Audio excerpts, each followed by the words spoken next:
यहाँ कल क्या हो किसने जाना। कहते हैं कि जब इंसान को अपनी हार का एहसास हो जाता है तो उसके पास दो ही रास्ते होते हैं, या तो वो खुद को पूरी तरह मिटा ले या फिर एक नई शुरुआत करे। राजेश खन्ना का आशीर्वाद अब खामोश था, लेकिन काका के दिल में एक आखिरी जिद बाकी थी। जिस इंडस्ट्री ने उन्हें आसमान से जमीन पर पटका था, एक सफर है सुहाना, यहाँ कल क्या हो। क्या वही इंडस्ट्री उन्हें एक आखिरी रिस्पेक्टफुल फेयरवेल देने को तैयार थी? आज बात करेंगे उस दौर की जहां सुपरस्टार का अहंकार पिघलकर आंसू बन गया था। नमस्कार दोस्तों, पिछले एपिसोड में हमने काका के डार्क एरा और उनके पतन के कारणों को करीब से देखा।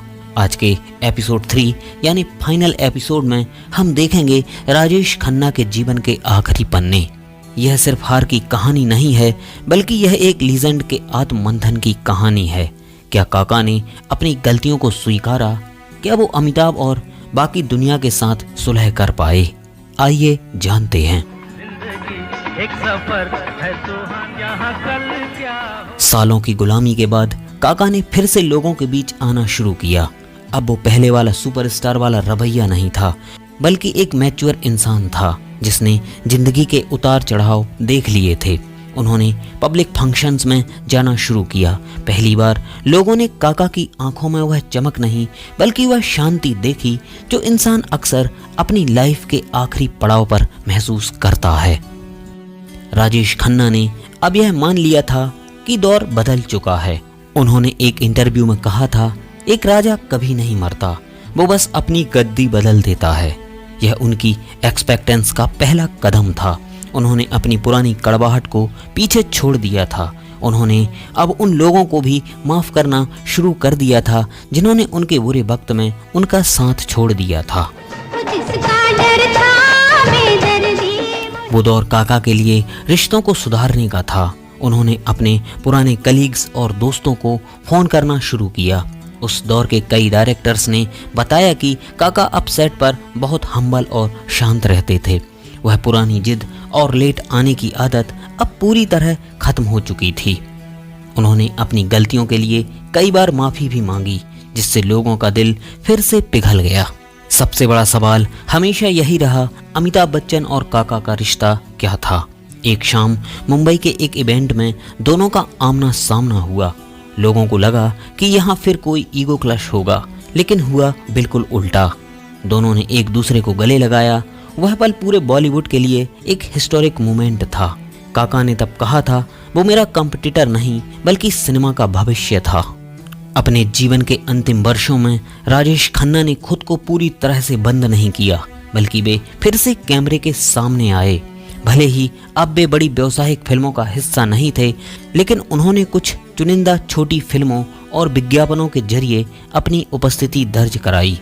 आज भी जब हम उन्हें देखते हैं तो वो पुरानी बात, वो स्क्रीन प्रेजेंस और वो तिरछी गर्दन वाला अंदाज हमें रोमांचित कर देता है। सबसे यादगार पल तब आया जब उन्होंने हैवेल्स के विज्ञापन में काम किया। उस एक विज्ञापन ने साबित कर दिया कि राजेश खन्ना का मैजिक वक्त की धूल के नीचे दबने वाला नहीं है। उस पल ने लाखों दिलों में दबी पुरानी यादों को एक साथ ताजा कर दिया और लोगों को याद दिलाया कि सुपरस्टार चाहे उम्र के किसी भी पड़ाव पर हो, काका का करिश्मा हमेशा अमर रहता है। सब कुछ ठीक हो रहा था, लेकिन शरीर अब उनका साथ नहीं दे रहा था। उन्हें पता चल गया था कि उनकी हेल्थ अब ज्यादा वक्त नहीं देगी, लेकिन काका ने हार नहीं मानी। वह अपनी बीमारी के दौरान भी बहुत पॉजिटिव रहे। उन्होंने हॉस्पिटल के कमरे में भी संगीत और पुरानी फिल्मों की बातें करना नहीं छोड़ा। उनकी जीने की इच्छा कमाल की थी। जुलाई 2012 का वो दिन जब आशीर्वाद के बाहर फिर से वही भीड़ जमा थी, लेकिन इस बार भीड़ में शोर नहीं था, बल्कि एक भारी सन्नाटा था। काका अपने बंगले की खिड़की के पास घंटों बैठे रहते थे, मानो वह अपनी पूरी जिंदगी को आखिरी बार देख रहे हों। उस वक्त उनके चेहरे पर वही पुरानी रहस्यमयी स्माइल थी, जो शायद यह कह रही थी कि उन्होंने अपनी जिंदगी अपनी शर्तों पर जी है। राजेश खन्ना के जाने के बाद पूरे देश ने उन्हें एक आइकन की तरह याद किया। सरकार ने उन्हें पद्म भूषण से सम्मानित किया। सिर्फ भारत ही नहीं, पूरी दुनिया ने माना कि सिनेमा के इतिहास में राजेश खन्ना जैसा रोमांटिक हीरो ना कभी हुआ था और ना कभी होगा। उनका नाम अब अमर हो चुका था। आज भी जब आनंद फिल्म का कोई गाना बजता है या सफर की कोई लाइन सुनाई देती है तो काका की वो तिरछी गर्दन और चमकती आंखें हमारे सामने आ जाती हैं। राजेश खन्ना एक इंसान के रूप में चले गए, लेकिन लेजेंड के रूप में वो हमेशा हमारे साथ रहेंगे। उनकी कहानी यह सिखाती है कि सुपरस्टारडम आता जाता रहता है, लेकिन आपका काम और आपका स्वभाव ही आपकी असली पहचान है। जिंदगी एक सफर है सुहाना, यहाँ कल क्या हो। तो दोस्तों, यह थी हिंदी सिनेमा के पहले सुपरस्टार राजेश खन्ना की कहानी। शिखर से शून्य तक और शून्य से अमरता तक काका का सफर हमें सब कुछ सिखाता है।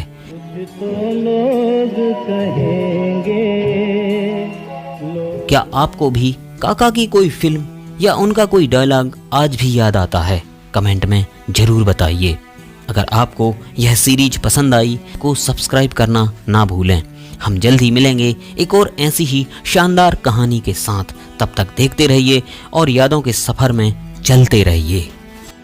जय हिंद।